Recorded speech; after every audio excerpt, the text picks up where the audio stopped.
Basic Information Officer for Portland Fire and Rescue, and thank you for joining us today as we send the David Campbell off on her final voyage. I'd like you to look around for those of you that are not Portland Fire and Rescue members.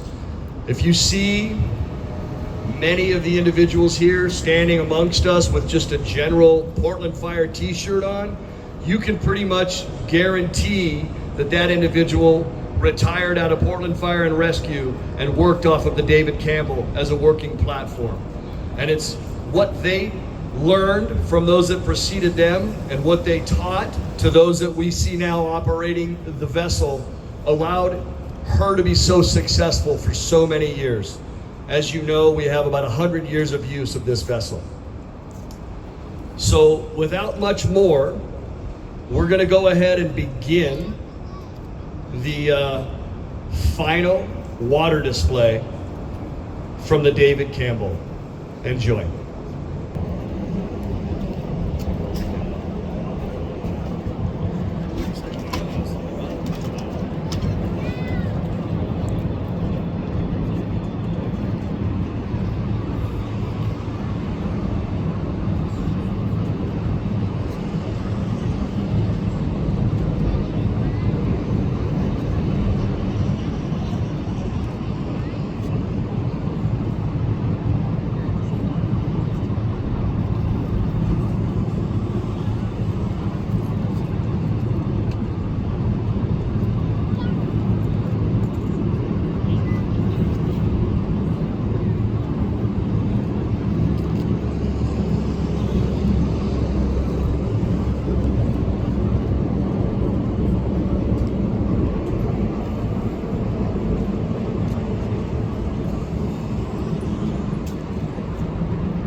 From the David Campbell.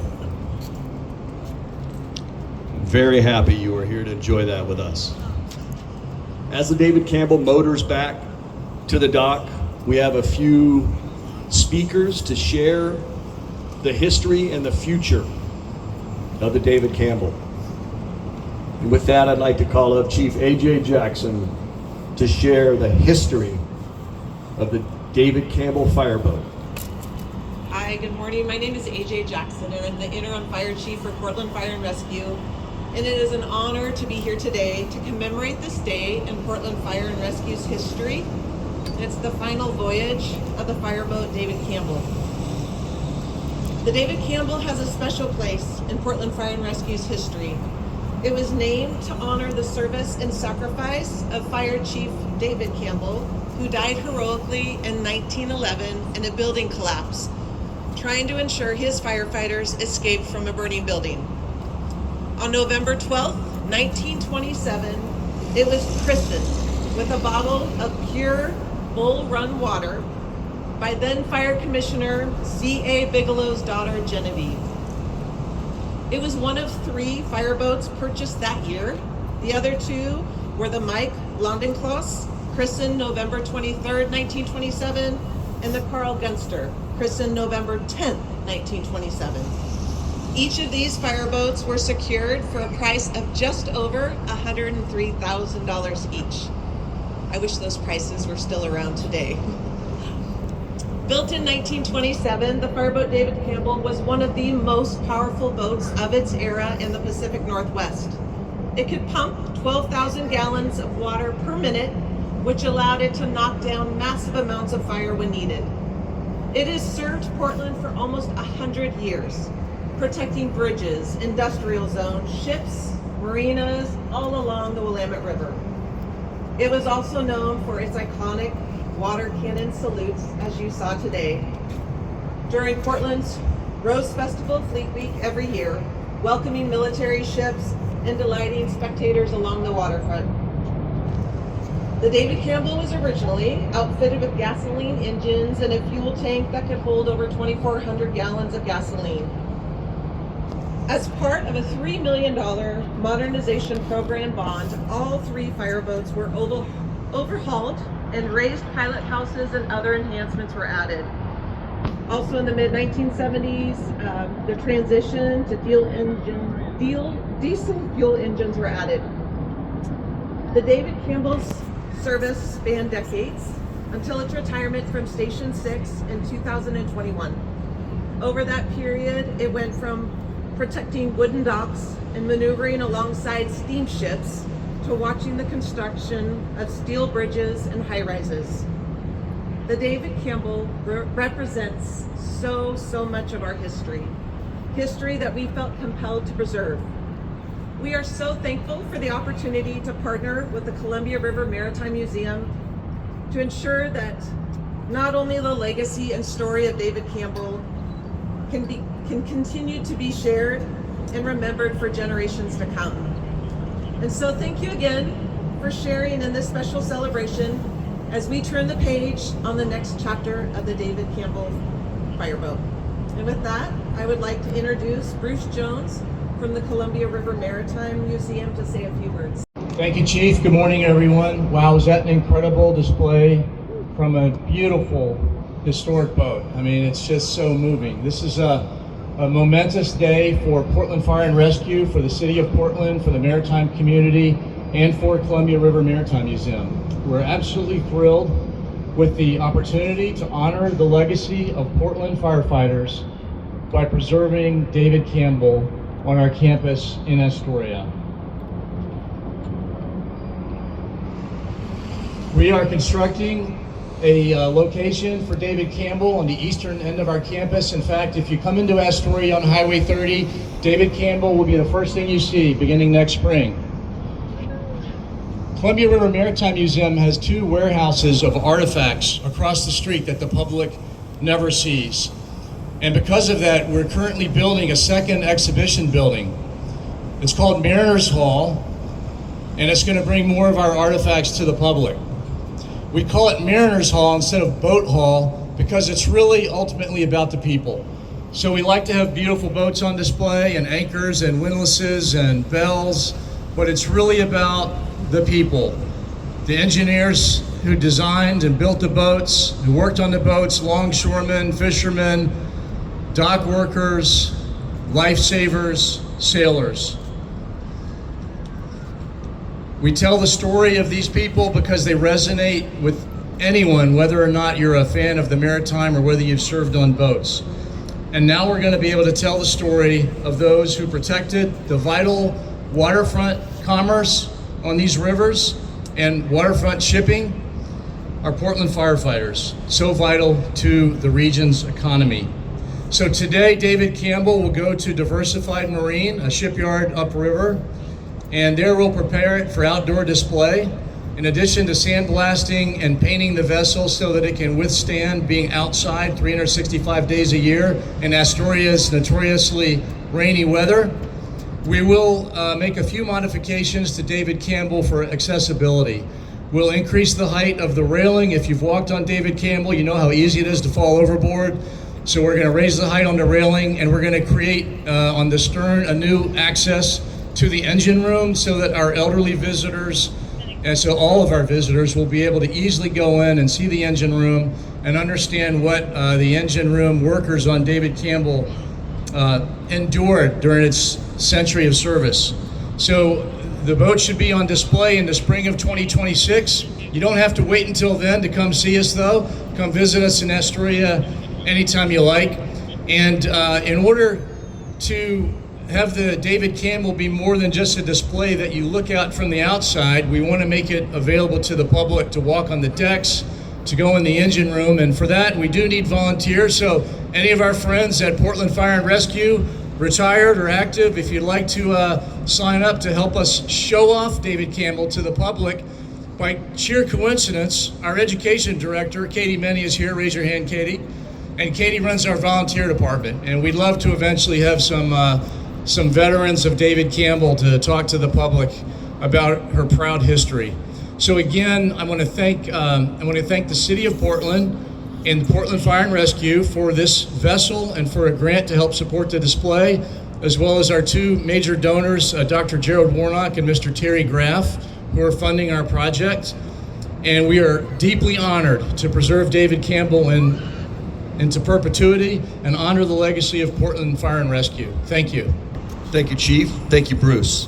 I'd be remiss without thanking other people that are present here today, our logistics staff that allows us to, one, keep this boat afloat and operational for 100 years.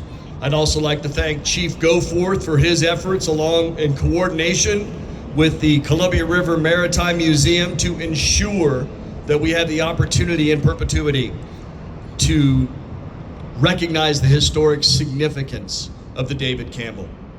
And with that, I'm going to share a little story as best I can possibly share from Chief Jamie Klum, who is unfortunately unable to be here. And I'm certain you know that his presentation would be far more glorious than mine, but I'll do my best at sharing the last significant fire suppression effort put in by the David Campbell and how it affected our outcome in that particular incident. So in the morning of September 2nd, 2012, at about 3 a.m., Portland Fire and Rescue was dispatched to a large hotel fire on Jansen Beach, the former Thunderbird Red Lion Inn, a grand hotel. Large wooden structures, heavy timber. It was at the time unoccupied. This 5-alarm fire had us on our heels, with heavy fire consuming entire buildings. And our land-based crews were struggling to get in front of the fire as it extended into the surrounding trees and from each large hotel building to the next. As I said, I'm going to share this final account of the significant suppression effort made by the Campbell while still in service. And it should be noted that this date that the suppression efforts occurred on, we, one, have members present that were operating at that time, and it was 85 years old. The vessel was 85 years old at this time when it went into work at this last effort. Chief Klum's words: "I was responding to the box alarm on Jansen Beach, headed up I-5 north, and it looked like a bomb had hit the island as the orange glow grew. I got on scene, and the captain of 17s had already made the request for the Campbell to be dispatched to the scene over the radio, so I knew help was on the way and went about commanding as best I could, given the size of the fire we were dealing with. Unfortunately, I later learned dispatch didn't know what dispatch the Campbell actually meant, because technically, to dispatch at that time the fireboat, or the Campbell, was referred to as FireBoat 6R. So, knowing that we had a significant fire on our hands and knowing that we would not ask for something that wasn't essential, dispatch reached out to Engine 4 of all rigs, who was responding to a medical call in downtown Portland at the time. What is the David Campbell? Oh, it's FireBoat 6R. And with that, the David Campbell is underway, headed north to address this particular fire. There were 6 separate buildings in the old Red Lion complex, and we were on course to lose them all, with many exclamation points at that sentence. You can understand Jamie is probably doing this, having a great time. Well, before the fire could extend to the last 2 buildings and the I-5 bridge located just next door, the Campbell arrived. Once in position, we gave the emergency alert tones that we'd be firing up the Campbell to bring the rain and clear off the riverside and riverfront property for all your safety concerns. The Campbell pumps and engines started to rev up, and it could be heard throughout the entire fire scene. The ability of this vessel to deploy water and reach allowed us to save the last 2 buildings and to quickly start to turn the corner and gain advantage of this fire. The powerful turrets snapped several trees along the bank and turned them into stumps. This was always our ace up our sleeve, and we had on our team to deploy when chips were down and the fire was winning. This quickly tipped the scales in our favor, and those 2 buildings that the fire didn't actually get to are still in operation today under the name of a different hotel. David Campbell, what you just saw, wonderful water display. Its primary focus was fire suppression. While we enjoy the glorious water displays, its function was fantastic, and for nearly 100 years, she served the city of Portland. Thank you for attending today. We're going to go ahead and have our VIPs move themselves back down to reboard the David Campbell, and she will depart with another water display, and she will be shepherded along the Willamette until she reaches the diversified port in order to go to dry dock and to be reserved for us to come share in Astoria at the Columbia River Maritime Museum. Thank you so much for joining us today. And just wait, the service isn't over, but I'm done.